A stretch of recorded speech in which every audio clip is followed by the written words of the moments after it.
Hi, I'm Alexis of Remy Crafty Hedgehog, and I wrote a pattern for some stackable baskets / crochet nests for an animal rescue that I heard that needed little nests for all the little animals that they rescue. Little birds live in them, little bunnies, all kinds of cuties. And if you want to crochet nests for an animal rescue or just stackable baskets for your keys and sunglasses, follow the rest of this video for tips and tricks, and the free pattern is on my website at remycraftyhedgehog.com.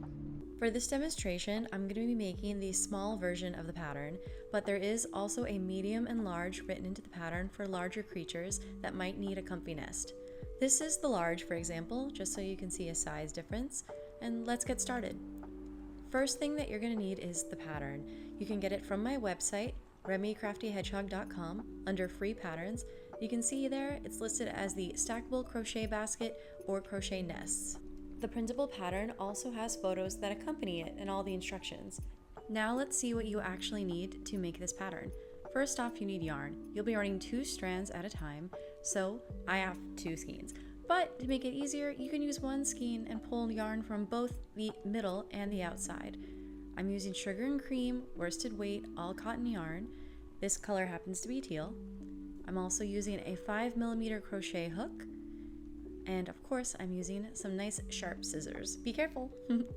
I also have a stitch marker to help me keep track of where I am, and a darning needle with a nice bent tip. And finally, I have a ruler because I will have to measure to 4 inches at one point in the pattern. Now let's dive right into making the pattern. You'll be working with 2 strands of yarn at a time, and we're going to start with step 1, which is 6 single crochets into a magic ring. If you don't know how to make a magic ring, I highly recommend that you check out Yarn Over Hook on YouTube. Their account is incredibly helpful for beginners. So many stitches are explained, slow, close up. It's an incredible account. What a resource. Alright, let's go forward from there. Cotton yarn can be a little stiff, so sometimes it's a little bit hard to pull through. So don't be surprised if you see me struggling. It's just the way it is sometimes with cotton, and I am a very tight crocheter. Alright, I'm making 1 single crochet in here right now, and I will follow it up. In the end, I will have 6 single crochets into my magic ring, and then I will use the tails of the magic ring to cinch it nice and tight so that no little animal feeties can slip through.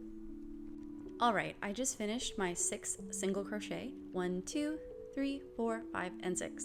Now I'm going to pull those ends to tighten up the ring. You can see me struggle a little bit here. One of the ends gets pulled farther than the other, but I figure it out. If you're a less tight crocheter, or if you use a smoother yarn or a smoother cotton, you won't really have this problem. I'm just having it because I'm using a little bit of a rougher cotton so I get a nice structure, and I happen to be a very tight crocheter. So now we're going to be working on round 2, which is all increases. We're going to be going into each single crochet twice and putting 2 single crochets in each of them, effectively doubling all of our stitches, so we go from a count of 6 to a count of 12. Here you see me do 1 single crochet, and I put my stitch marker in place. After I do that, I'm going to re-enter the exact same stitch that I had just entered, not the next stitch, but the exact same one, and I'm going to be making another single crochet. This will double my count as I go around all 6 and do this. Now you'll see me wiggling my hook around quite a bit. It's because I'm a very tight crocheter and my stitches are a little tight, especially in this round. This is just something that happens with me. It might not happen with you, but all that matters in this round is that you are making increases, i.e. you're putting 2 single crochets into every previous single crochet, ending up with 12 in the end. Now we're done with that round, and after a quick count to make sure that we have 12 stitches made, we're going to start on round 3. Which is alternating a single crochet with an increase 6 times. So the first step, of course, is to remove your stitch marker, and we're going to be working into stitch number 1, making just a single crochet. Then we're going to slip our stitch marker in place to help us find where we are. Now the next stitch is an increase, which is 2 single crochets into 1 stitch, just like we did in the last round. 1 single crochet so far. And then into the same stitch, I put another, my second. That makes it an increase. Now for the rest of this round, we'll be alternating between a single crochet and an increase. And that'll just be repeating 6 times in total until we end up having 18 stitches at the end of the round. And just to give some context, what we're doing is the bottom of the basket. You can see the spiral that we're creating as we go out and gradually increase in size. Later we'll go up the sides, but for now we'll just continue working on the bottom. Now round 4 has a repeat of 2 single crochets followed by an increase. This repeat, where we're alternating single crochets and increases, is repeated 6 times. And in the end, we will end up with 24 stitches.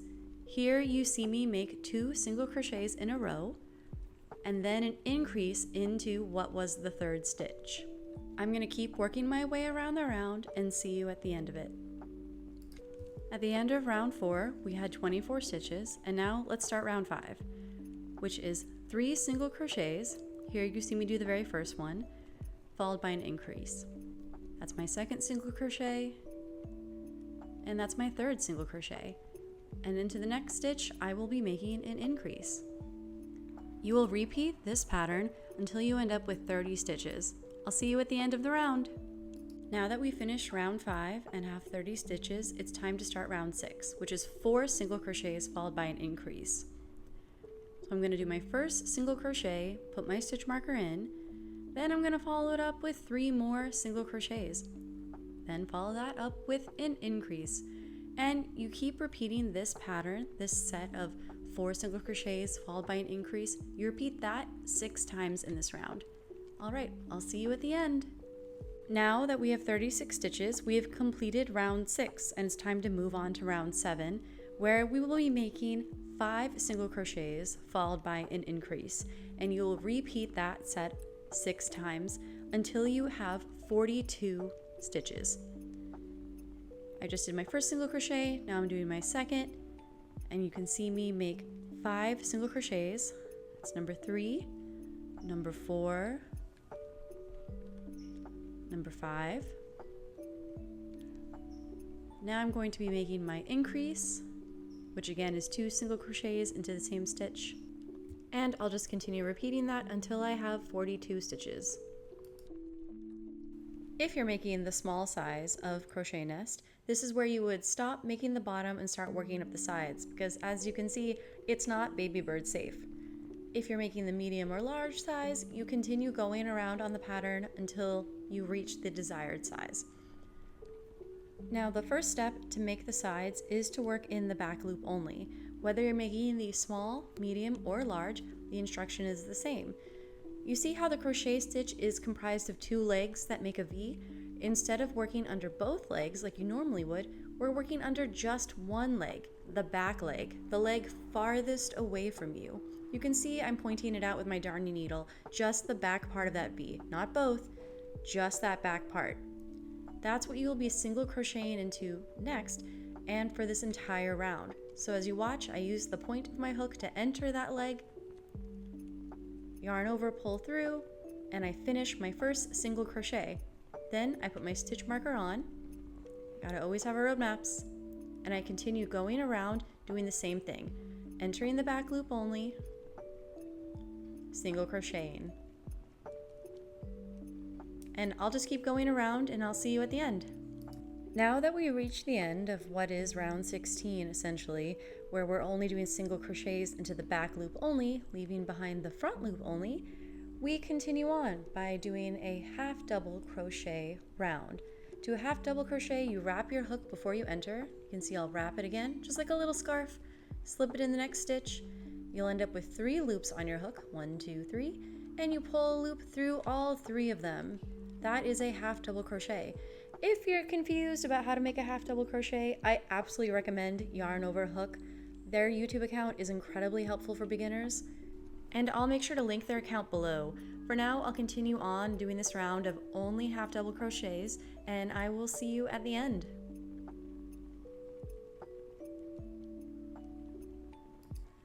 Alright, so we just finished round 17, and we have all of our half double crochets made.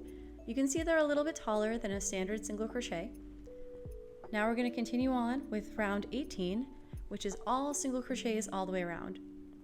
As it says in round 19, for the rest of the pattern, you will alternate between doing rounds 17 and 18.